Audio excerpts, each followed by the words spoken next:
उत्तर प्रदेश के जनपद मुरादाबाद में आज आशाओं ने 2022 के भुगतान को लेकर धरना प्रदर्शन किया। आशा कर्मचारी यूनियंस का 2022 के कुछ महीने का कोई भुगतान नहीं हुआ। सीएचसी वाला पैसा कोई नहीं मिला। सभी सीएचसी पीएचसी का खसरा, बूस्टर का कोई पैसा नहीं मिलता तथा आशाओं को वाउचर का पूरा पैसा नहीं मिलता। उसमें भी ताजपुर छोड़कर सभी जगह 10% लिया जाता है। पुष्ट के सर्वे का कोई पैसा नहीं मिला। टीबी के सर्वे का भी कोई पैसा नहीं मिला। आयुर्वेदिक ट्रेनिंग का कोई पैसा नहीं मिला। दस्तक और संचारी हर माह कराया जाता है जिसको कोई पैसा नहीं मिलता। आशा कर्मचारी यूनियन मांग करता है कि गोल्डन राशन कार्ड का कार्य राशन डीलर या रोजगार सेवक को दिया जाए तथा हमारा संचारी अभियान का कार्य रोजगार सेवक को दिया जाए।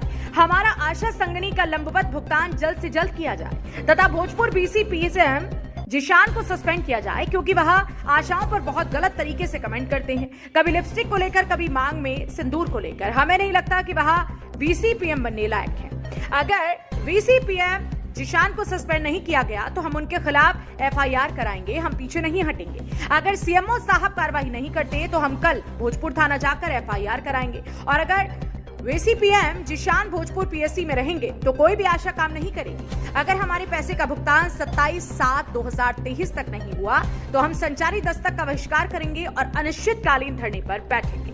मुरादाबाद से परवेज अंसारी की रिपोर्ट।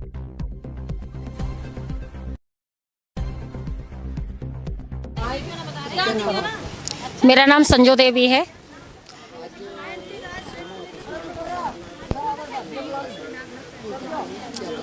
मैं जिला मुरादाबाद से आशा कर्मचारी यूनियन की जिला अध्यक्ष हूँ और ये लंबित भुगतान के लिए हम सब आशाएं यहाँ इकट्ठे हुए हैं। सन 2022 से हमारी आशाओं का पैसा नहीं मिल पा रहा है और बहुत ज़्यादा आशाओं को परेशानी है। जब से ज़िले से पेमेंट डलना शुरू हुआ है तब से हमारी आशाओं को बहुत ज़्यादा दिक्कत आ रही है क्योंकि पहली बात तो पैसा पूरा डलता नहीं है, उसमें से 10% हर पीएससी पे पेमेंट काटा जा रहा है। 10% ले रहे हैं, लेने के बाद भी आशाओं का पेमेंट काट रहे हैं। देखिए मेरी बहुत सी बहनें आई हुई हैं छोटे छोटे बच्चों को लेकर के यहाँ पर और पूरा पेमेंट हम लोगों को नहीं मिल पा रहा है। 2022 से हमारा इतना लंबित मानदेय हो गया, उनका पूरा भुगतान नहीं हो पाया है। जिशान का मैटर है, जिशान है बीसीपीएम पीएससी भोजपुर से, तो उनका जो है इतना अभद्र व्यवहार है। वो आशाओं को बहुत ज़्यादा कमेंट करते हैं। पहले तो कुछ हमारी हिंदू महिलाएं भी हैं आशा, कुछ मुस्लिम भी हैं। तो जब हम नौकरी करने निकलते हैं तो जाति और नेतागर्दी हम घर रख के आते हैं। जाति सूचक शब्द हम किसी को भी नहीं बोल सकते हैं। तो वो उन्होंने कुछ अभी नवंबर के महीने में आशाओं को कमेंट किया, मांग में सिंदूर भर के लिपस्टिक लगा के आ जाती हैं यहाँ, और उनको जो है मतलब बहुत गंदी तरह से कमेंट किया। तो आशाएं बर्दाश्त कर गई। उसकी शिकायत हमने जिला यहाँ पर भी दी सीएमओ साहब को, लेकिन कोई कार्रवाई उन पर नहीं हो पाई। अभी कल परसों 0 से 2 वर्ष का हमारी आशाओं ने सर्वे किया है, तो उस सर्वे में हमारी आशा बहनें जो है एक मेल फीमेल लिखना भूल गई थी, बच्चे का एम या एफ बनाना भूल गई थी, जबकि नाम भी लिखा था, टीकाकरण पूरा भरा हुआ था हेड काउंट सर्वे में। लेकिन वो कह रहे हैं ये गधा पैदा हुआ है या घोड़ा पैदा हुआ है, हाथी पैदा हुआ है, कहाँ हुआ है, जंगल में पैदा हुआ है या मैदान में पैदा हुआ है। तो वह इस तरह का बिहेव करते हैं और बहुत गंदे कमेंट आशाओं को करते हैं। हाँ, मेरी उन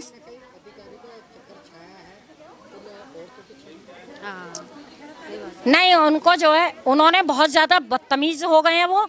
और क्या नाम है, माँ बहनें तो उनके भी हैं, उन्होंने भी किसी माँ के पेट से जन्म लिया होगा।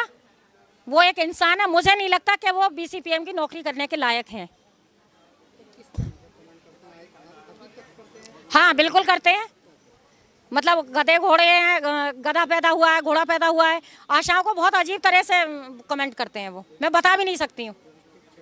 हाँ, मतलब जो है लिपस्टिक बिंदी लगा के आ रही हैं। जब हमारे मजहब में है, जो हमारे यहाँ मैरिड महिलाएं हैं, तो वो मांग में सिंदूर भी भरती हैं और लिपस्टिक भी लगाती हैं। ये तो मुस्लिम समुदाय में भी है, जो अनमैरिड लड़कियां हैं वो भी लिपस्टिक लगाती हैं, मांग में सिंदूर ही तो नहीं भर रही हैं। जो हमारे मजहब में है वो तो दिया जाए, वो तो हम करेंगे।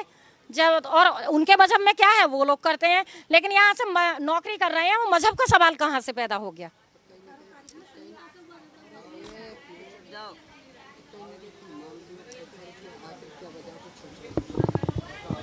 वो जो है या तो हिंदू मुस्लिम को लेके परेशान है कि हिंदू मुस्लिम चलाई जाए।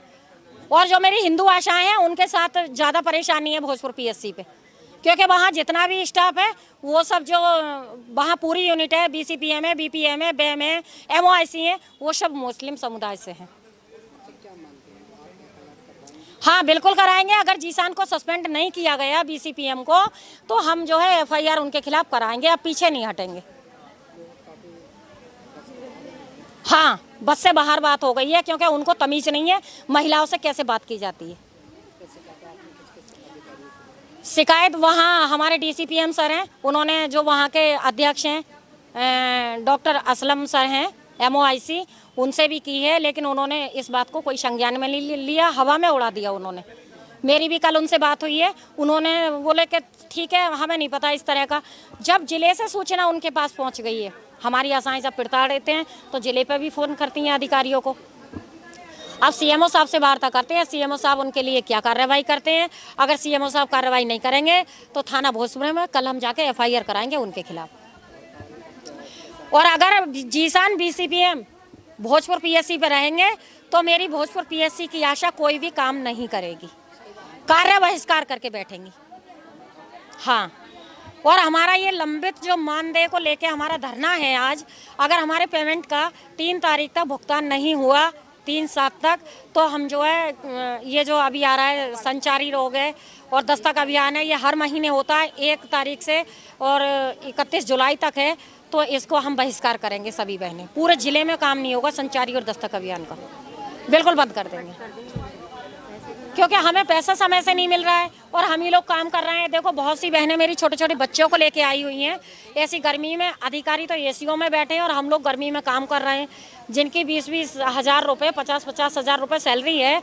उन लोगों को 1 महीने की सैलरी अगर ना मिले तो वो कैसे अपनी गृहस्थी चलाएंगे। कोई मेरी बहन विधवा है, किसी के छोटे छोटे बच्चे हैं, सभी बहनें परेशान हैं। मेरा नाम डॉक्टर संजीव कुमार बेलवाल है और मैं यहाँ पर डिप्टी सीएम में मुरादाबाद में।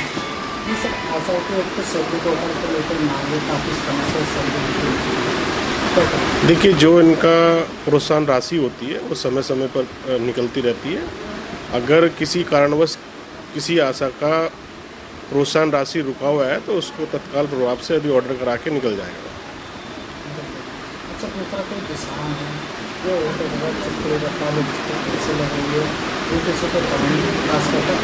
जैसे आपके द्वारा हमें भी बताया गया, आपने संज्ञानित किया है, तो इस पे उसकी जांच करी जाएगी। पिछली बार में जांच करी गई थी, तो जो भी उसमें जब जिन लोगों ने जांच की थी तो इस तरह का उसमें संज्ञानित नहीं पाया गया था। तो अभी जैसे आप फिर से आप संज्ञानित ले रहे हैं और कुछ आशाएं भी आज आई हुई है, तो उसको एक जांच कमेटी गठित करके उस पर जांच करी जाएगी। वो तो अगर इस प्रकार का प्रकरण आता है तो जो भी प्रशासनिक नियम होंगे उसके तहत कार्रवाई होगी। नहीं, नियमानुसार जो भी उसमें गाइडलाइंस होगी उसके अकॉर्डिंग कार्रवाई की जाएगी। यदि कोई भी व्यक्ति हो, पर्टिकुलर किसी एक व्यक्ति की बात नहीं कर रहे, कोई भी व्यक्ति हो, किसी के लिए भी कोई अभद्र भाषा का प्रयोग नहीं करना चाहिए, नहीं करता है, हमारे नहीं करना चाहिए किसी को भी। किसी के लिए भी अभद्र भाषा का प्रयोग नहीं किया जाना चाहिए।